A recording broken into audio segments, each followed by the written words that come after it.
You ever get that feeling like the ground's about to give way under your feet? That's what it felt like the moment I saw the squad cars pulling up, one after the other, gravel crunching under tires like bones breaking. I was up on the roof, hammer in hand, patching a loose shingle before the heat kicked in, when I heard the first voice bark through a megaphone. "Step off the roof! Hands where we can see 'em!" I looked down and saw 6 officers fanned out across my front yard, weapons holstered, but hands twitching. And then I saw her, Karen, standing like some smug peacock near my mailbox, tablet in hand, flanked by 2 younger HOA volunteers. Her eyes locked on mine, and she grinned. Not the friendly kind of grin, the kind that says, "Gotcha?" I raised my hands, still holding the hammer. "What's the charge, fellas? Roof maintenance?" "Federal warrant. You're under arrest." That phrase hits like a punch you don't see coming. My stomach flipped. I felt the hammer slide out of my fingers and hit the shingles with a clack. For a second, I thought they had the wrong guy. For a second, I thought maybe this was just another HOA stunt, another Karen production. But deep down, I knew exactly what they'd found. Let me take you back. A month before that circus showed up on my lawn, I'd moved into a quiet little neighborhood at the edge of town, bought the place cash, didn't want any bank breathing down my neck. After 20 years of running logistics overseas, I just wanted peace. Something simple. Fix up the old house, walk my dog, grow tomatoes. Karen showed up within 48 hours. Knocked on my door with a folder full of community expectations. She had that smile, overly polite, overly tight, like a cobra wearing lipstick. "You'll need to join the homeowner association," she said, flipping through glossy pages with bullet points and bylaws like she was reading scripture. I declined, politely, told her I didn't do well with committees. She blinked, once, twice, then tucked the folder back under her arm and said, "You'll be receiving a welcome packet soon." The welcome packet turned out to be a $2,000 fine for non-compliant mailbox design. That was just the beginning. Next came the landscaping warnings, then the noise complaint, because I ran a power washer for 20 minutes, then a formal accusation of property negligence because I didn't repaint the fence by their deadline. I ignored every single one of them. See, I had bigger things on my mind. You don't spend decades bouncing between high-security contracts without collecting a few ghosts. And me? I had one particular ghost, a paperwork screw-up back in 2005 that ended with a missed court date. Some contractor dispute that turned ugly, minor in the grand scheme of things, but it left a mark in a federal database. It wasn't active, not really, not unless someone went digging. And Karen, she dug like a bloodhound. She must have had someone in city records or maybe a cousin at the county clerk's office. Either way, she found it. And instead of doing what any normal person would have done, bring it to me, ask questions, she called the feds, not the local sheriff, not city police, the feds. I found out later she framed it like a community safety concern, told them I was armed, unstable, and hostile to authority. That last part, well, maybe she wasn't entirely wrong. What I didn't know at the time was that she'd set up the whole thing to make an example out of me. She thought if she could take down the defiant outsider, she'd tighten her grip on the neighborhood, show everyone that even the toughest nail could be hammered flat. But I wasn't the nail she thought I was. As I stood on that roof, hands up, with 6 guns pointed my way and Karen smirking like she just won the neighborhood lottery, I made a choice, not to fight, not yet, but to survive, to remember, to wait. They cuffed me in my own driveway. Karen filmed the whole thing. And as the squad car pulled away, I saw her wave. "Say hi to the bureau," she said with a wink. And all I could think was, you don't know what you've started. If this hits close to home, hit that like button, because what happened next? That's where the story really begins. Jail smells like old sweat and ammonia, the kind of place that doesn't need bars to keep you in. The silence alone does the job. I sat there on a plastic bench, hands still sore from the cuffs, watching time drip like molasses down a cracked wall clock. They didn't book me right away, just left me in holding, maybe to sweat, maybe because even they weren't sure what I was doing there. The young officer who brought me in looked more confused than confident. He kept glancing at his clipboard like he'd picked up the wrong delivery. An hour passed, maybe 2. Then the door opened and a plainclothes guy walked in. Sharp suit, clean shave, the kind of man who never forgets a badge or a grudge. He didn't sit. "Tom Walter?" "Depends who's asking." He didn't blink. "I'm Agent Marcus with the Bureau. You've got an open administrative flag from a 2005 contractor case. A no-show in federal arbitration. That ring a bell?" I sighed. "Yeah, it rings. Guy never finished a job. I told the truth, signed the paper, then never heard a word back. You're telling me that turned into a warrant?" He nodded once. "Technically, it's inactive, but it can be flagged under certain circumstances." "Let me guess," I said. "Neighborhood watchdog turns it into a bomb threat?" His silence was answer enough. "You know she's the one who called, right?" I added. "The homeowner association, Karen Withers. She runs the board like it's a private kingdom. This whole circus, it's her power play." Agent Marcus didn't confirm, but he didn't deny it either. "You're free to go," he said finally. "We're clearing the alert, but you might want to get your paperwork in order." As he turned to leave, I stood. "She's not done." He stopped, just for a second. "Then neither are you." He left me with that, cold and clean. I walked out an hour later into blazing sun, shirt wrinkled, dignity bruised, no one waiting for me. Just the sound of sprinklers on government grass. No car, they towed it, no phone, that was still in the damn house. And no apology, of course. Just the echo of Karen's voice in my head, smiling through her teeth. That walk home, longest of my life. Funny thing is, halfway back, I passed one of the HOA patrol cars. Volunteer neighbor, retired dentist. He wouldn't look me in the eye. And that's when it hit me. She'd already spread the story. I wasn't just the guy with fines anymore. I was the dangerous man who got hauled off by federal agents, in broad daylight, in front of lawn chairs and lemonade stands. She turned me into a warning. Have you ever had someone rewrite your life right in front of your neighbors? The house looked different when I got back. Smaller. The gate was chained shut. HOA signs posted on my fence. All official and shiny. Pending community compliance review. No lock, but it was a message. Now, I stepped over it. My dog, Duke, greeted me at the door, tail low, eyes confused. Food bowl was empty. Karen must have told someone not to feed him. That's when the anger started to boil, not because of the sign, not because of the cops, because she used my dog to make a point. I fed Duke, sat on the porch, and stared out across the street. Nobody waved. A curtain moved. Somewhere, a car door locked.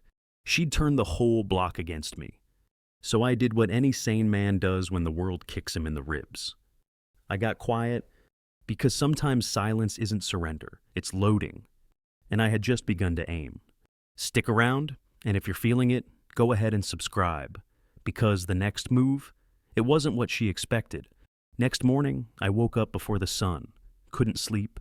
My head was spinning with plans, half-finished ideas, things I wanted to say, and things I knew I never should. You ever been so angry you feel calm? That was me. I walked Duke down the edge of the property line. The air still smelled like wet dirt and summer grass. And that's when I noticed it. A small black camera tucked under the HOA community sign, pointed straight at my yard. Karen had installed surveillance. Not public cameras, not city-owned. These were her own little eyes. That ticked a box in my brain I hadn't touched in years. Back when I handled logistics for private contractors, we were trained to spot surveillance, monitor routines, analyze patterns. I stood there for a good 5 minutes, just watching the camera, not moving, not blinking, letting it see me. Then I smiled and waved. Back inside, I pulled out a box from my garage. Old gear, stuff I hadn't touched since my last overseas stint. Tools for finding signals, low-range jammers, and a dusty binder labeled DC Archive. I didn't even know why I'd kept that thing. Some mix of paranoia and sentimentality, I guess. Now it was going to come in handy. I started with the paperwork, traced the fine Karen slapped me with. The supposed $11,000 for HOA violations. Dug through state filings. You know what I found? This fine wasn't filed anywhere. Not with the county, not with a court, not even with the homeowner association's legal wing. She made it up, printed it on the HOA letterhead, which, funny enough, expired 2 years ago when their secretary quit and they forgot to renew their nonprofit status. That's when I realized, legally speaking, the HOA didn't even exist right now. No board, no filings, no charter. Just Karen and her mouth. I made copies, scanned everything, labeled it neat. Then I called the only guy I trusted from town, Eddie, former mail carrier turned notary. Bit of a wild card, but he owed me one, a big one. He showed up that evening with a six-pack and a folder of local incident reports.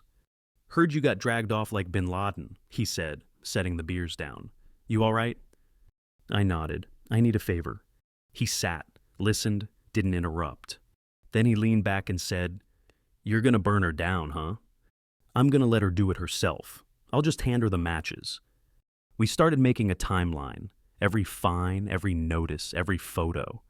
Eddie flagged something I missed, a complaint Karen filed with city zoning about my shed. Only the thing is, that shed, built 5 years ago. She filed it retroactively, just last week. She was rewriting my past on paper. And you know what? The city had accepted it, automatically, no inspection, no hearing. Because no one ever questioned Karen. But I was going to. Later that night, I sat on my porch, Duke at my feet, and watched Karen walk past with her tiny white dog. She didn't wave, didn't even look up, just tightened her grip on the leash and kept moving.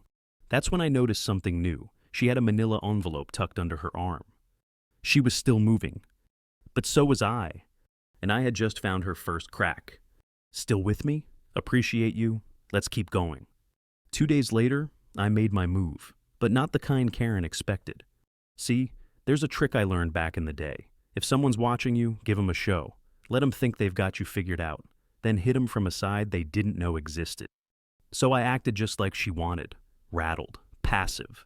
I mowed the lawn at 6 a.m., kept my curtains closed, even nodded politely when her little lapdog volunteers rode past on their HOA-branded golf cart, all part of the setup. Meanwhile, Eddie and I were busy building the trap. I filed a formal inquiry to the county about the homeowner association's charter status, using a friend's name. Turns out, Karen never renewed the group's nonprofit registration. Legally, the HOA was dormant. They weren't allowed to collect dues, issue fines, or hold meetings. But they had been, for years. Every letter she'd sent, every penalty handed down, it was all done under a name that no longer held weight. That alone could have shut her down. But I wasn't after a technicality. I wanted a collapse. So I did something petty, something small. I hosted a barbecue. Just a few neighbors, folks who had been avoiding me for weeks. I invited them casually, one-on-one. No flyers, no loud music, just burgers, soda, and lawn chairs. And a folder of documents sitting right on my patio table. When people asked, I showed them, quietly, factually, every fake fine, every backdated violation, the revoked HOA status. You ever see someone realize they've been played? It's a strange look, a mix of shame, fear, and anger, all crashing into each other behind their eyes. I didn't yell, didn't beg, I just laid it out. One guy, Doug, nearly spilled his lemonade. "Wait, you're saying she's been charging us illegally?" "I'm saying there's no us anymore. Not legally, not since 2021. And that was enough. Word spread faster than fire in dry brush. 2 days later, Karen sent out a community bulletin, full of legal terms, threats, and a reminder that unauthorized gatherings were subject to fines. I almost laughed. Then the kicker came. That manila envelope I saw her carrying, turns out she'd filed a civil complaint against me, claiming defamation, disruption of HOA activities, and psychological intimidation. She said I threatened her. The document even had a statement from a neighbor claiming they heard me say, "I'll ruin her." Problem was, I never said that. But someone had. And that someone had signed the complaint. Doug. The same Doug who drank my lemonade. The betrayal hit like a sucker punch. Not because I needed him, but because I trusted him just enough to believe he'd seen the truth. That night, I sat in the dark, flipping through every page of Karen's complaint. And there, in the margins of one notarized form, I saw it. A mistake. a timestamp that didn't match the record. She'd submitted evidence before the event even happened. Have you ever caught a liar in the middle of their own timeline? That's when I knew she'd gone too far, and I wasn't going to fight this with papers anymore. It was time to let her trap herself. But here's what she didn't see coming. You ever watch someone start to panic but try to pretend they're still in control? That's what Karen looked like at the emergency HOA meeting she hosted 3 days later. Fold-out chairs, store-bought cookies, printed agendas with her name in bold. But no official HOA seal. I showed up late, wearing the same boots I'd worn when the feds dragged me off my roof. Let her see the dirt. Let her remember. Karen started talking fast, throwing around words like defamation, community order, and emergency motion to restore authority. Every sentence sounded like it came from a legal drama she didn't finish watching. Doug was there too. He wouldn't look at me, not once.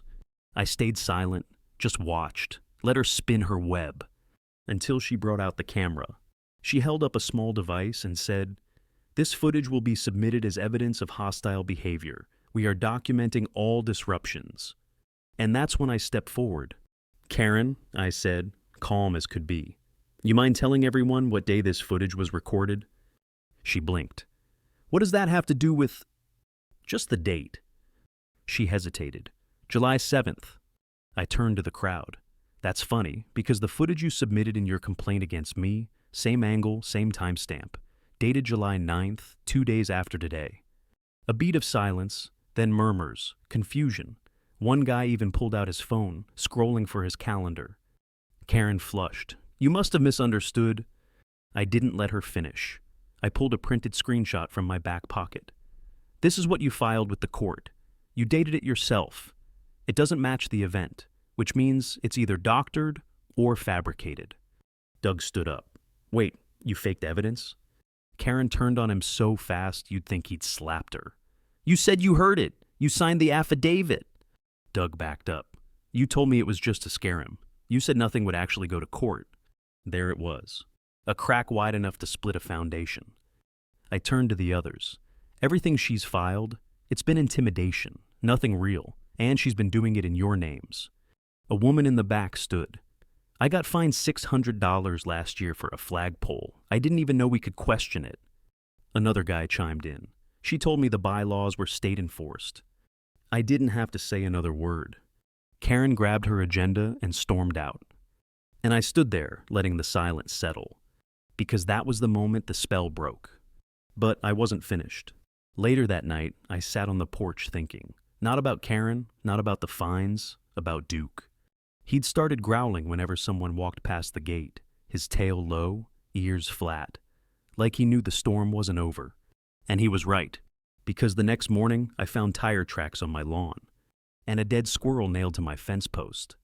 That's when I realized Karen didn't break. She snapped. And she wasn't coming at me with papers anymore. She was coming for blood. You ever had someone smile while planning your ruin? Well, buckle up, because things were about to get personal. I didn't sleep that night. The image of that squirrel, eyes glassy, blood dried into the wood, stayed burned behind my eyelids every time I blinked. It wasn't just a threat. It was a message. Karen had crossed a line, and she knew I'd see it. Duke didn't leave the porch. He sat there like a statue, head low, chest tight. Dogs know. They always know. By sunrise, I had a plan, not out of revenge, not even justice. I wanted the war to end. So I gave her one last shot. I wrote a letter, no threats, no anger, just facts. I listed every false fine, every forged timestamp, the revoked HOA status, her fake complaint. I printed out copies and slid one under her door. I left another on Doug's windshield. Then I waited. That evening, she showed up at my gate, alone, hair pinned too tight, fingers clutching a folder like a weapon. She didn't open it. "You think you're clever," she said, voice like gravel. I stayed seated. Not clever, just done. She glanced at Duke, who growled low. "You made me look like a fool." "You did that on your own." Karen leaned in, voice a whisper. "You want me gone? Then say it, right now." I stared at her for a long second, then said, "I want peace, but I'll take silence." She turned and walked. And I thought, Maybe, just maybe, it was over. But I should have known better. That night, someone tried to break into my garage. Didn't succeed, but they smashed the lock, scared Duke half to death. I filed a report. Cop came by, took some photos, shrugged. "You think it's her?" he asked. I didn't answer, because I knew it didn't matter. The next day I disappeared. Not literally, just from her radar. I didn't answer the door, didn't mow the lawn, let the mailbox overflow. Karen thrives on pushback. She needs an audience. So I went quiet. But behind the scenes, I started building. I contacted every resident she'd find in the last 3 years. Quiet calls, no drama. I asked them one thing. Did you ever see proof of what you paid for? Most of them hadn't. A few didn't even realize the HOA wasn't official anymore. I created a private group, shared documents, timelines, screenshots. I didn't ask them to act. I just showed them what was real. And people started talking. One night, Doug messaged me. Just one line. "She's losing grip." That was all I needed to hear. I planned one final step. Karen had built her power on intimidation and isolation, so I was going to take both away. But not with a press release. Not with lawyers. With a bonfire. Literally. There was an old playground lot the HOA used to own, now overgrown and forgotten. I got permission from the county to clear it, and I invited every resident to a block party. No flyers, no agenda. Just free food, lights, music, and a microphone. The morning of the party, I found something taped to my front door. A photo of Duke, with a red X drawn over his face. You ever feel your blood go cold? I didn't get mad. I got ready. Because that night, everything was going to change. The sun dipped low behind the trees as folks started showing up. Lawn chairs, paper plates, coolers. It felt like the neighborhood remembered how to breathe again. Laughter where there used to be whispers. Kids chasing each other across the patchy grass. A few people brought their dogs. Even Duke wagged his tail like the fear had lifted off him. But I wasn't smiling. Not yet. I kept my eyes on the edge of the crowd, waiting, watching. And right on cue, Karen showed up. She wore white, like a warning. She didn't come alone, had 2 of her loyal lapdogs trailing behind, both red-faced and nervous. She looked around like a queen walking into a coup. Then she saw the mic, and froze. I stepped up before anyone else could. No speech, no drama, just truth. 3 months ago, I moved here to start over. Quiet place, fresh ground, but something else had taken root. Fear, control, lies. People were silent, watching me, watching her. I raised a stack of papers. Here's what most of you don't know. The homeowner association hasn't been legally active for almost 2 years. Every fine, every threat, every rule was built on a dead charter. Gasps, murmurs, heads turning. And the worst part? I held up a manila envelope. Some of you paid thousands of dollars to a woman who had no legal standing to ask for a penny. Some were scared into silence. Some were turned against your neighbors, against yourselves. Doug stepped forward then. He didn't say a word, just placed another envelope beside mine. Others followed. One by one, they laid down proof. Emails, notices, photos. Karen's kingdom crumbling in paper cuts. She tried to speak, but her voice caught in her throat, and for the first time, she looked small. Then came the final blow. I reached into my pocket and pulled out a receipt.